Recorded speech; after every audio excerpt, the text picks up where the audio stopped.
Periva Sharanam. Deivathin Kural, Book 6. Ambaalin Adisaya Karpu. Ambaal's unique fidelity and faithfulness. Our Adi Acharyal has described in great detail and praised very highly about Ambaal's unique fidelity and faithfulness in his masterpiece Saundarya Lahari, Shloka number 96. According to Shastras, only Brahma can be thought of or fitting the title Saraswati Vallabha, but any author of poetries or essays or even stories is praised for his literary acumen by being addressed as Master of the Goddess of Learning. Similarly, only Mahavishnu can be considered as the husband of Lakshmi and so entitled to be addressed as Sri Man. Though this title in usage is added to the name of any and every rich man of some standing and wealth, that is as good as calling such person as the husband of Sri or Lakshmi. When it comes to Ambaal, there is no such aberration possible, and she is always considered as the mother, Amma or Ambaal, nothing else, as we are all her children forever. That is the uniqueness of her fidelity, that even in exaggeration, you do not make a flippant statement about her. The poet Adi Acharyal says something adding more sense and meaning to her fidelity and pativratyam to her husband.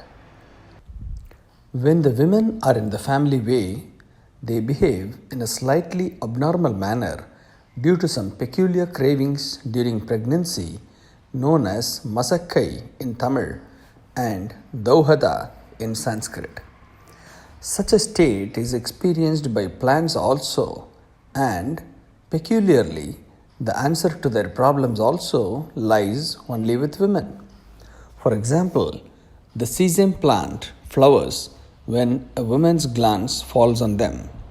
Hibiscus blooms when a woman speaks humorously and invitingly to the plant. Yet another plant flowers when a woman dances in front of it, and one more, called a surapunnai, needs to be cajoled into blooms by a woman singing into it. Mango will flower when a woman blows air by her mouth on it. Magirampu, also called as the bullet wood, has the unique preference that the lady should put some madhu in her mouth and spit over it. Then there is the kuravaka or the henna plant, popularly called as mardani or marutondri, which has a craving for being embraced by women that will make it blossom. The poet says here in the shloka number 96 that Ambaal is so faithful and devoted to her husband that she will not even grant this masakkai craving by the kuravaka plant of being embraced by Ambaal, because of which the poet is calling her Sati, Hey Sati Nam Acharame.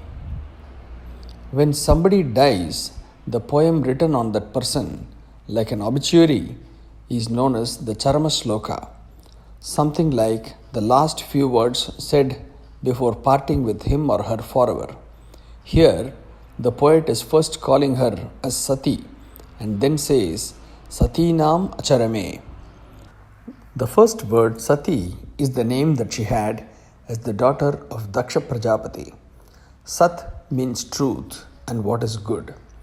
So that is the name as being the essential truth of existence, as well as with that name she gave up her body in the very ceremonial fire in which her father was being disrespectful to her husband in conducting a yajna by not inviting him. She put an end to the avatara of hers with a broken heart, as her father's act was an affront to her fidelity, faithfulness and pativratyam.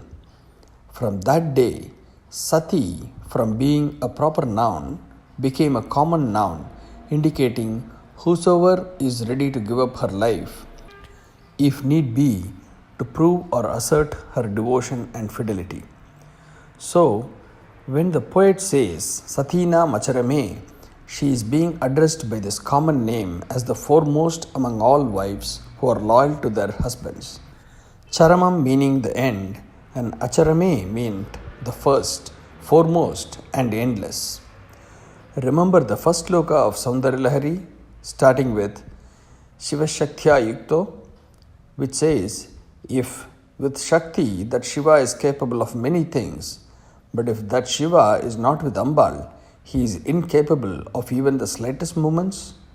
The Shakta Sastras required the poet to say that, and the poetical tradition stood by him for that. But coming to the end of the 100 slokas, the poet had to give the final ruling, not only as a poet, but also as the Dharma Acharya responsible for the upkeep and maintenance of the right checks and balances in the society.